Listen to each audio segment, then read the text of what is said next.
It smells like an operation, even if it ended sloppy. Now let's get into this guy. Here's his Afghan ID. Okay. According to tons of outlets and senior intel officers, here's the profile. Born 1996 in Khost Province, Afghanistan.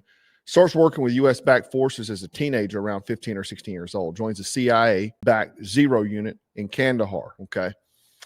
Specifically tied to Kandahar Strike Force NDS TAC 03. Within that unit, he allegedly moves from security guard to team leader and GPS specialist on night raids.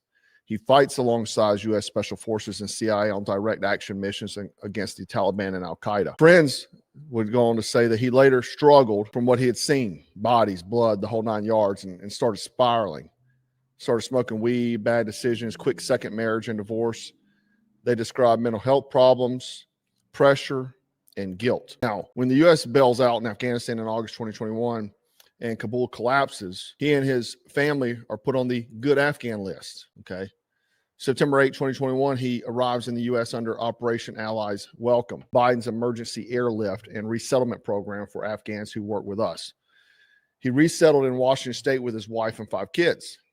Lives a quiet life, low profile, basic job, apartment, neighbors, and says he's polite but reserved. I think he has a rent paying about $2,000 a month, they say.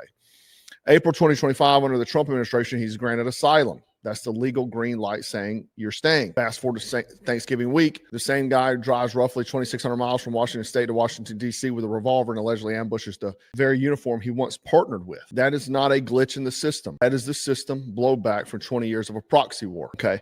So let's go into Donald. I'm going to play Donald Trump talking about this.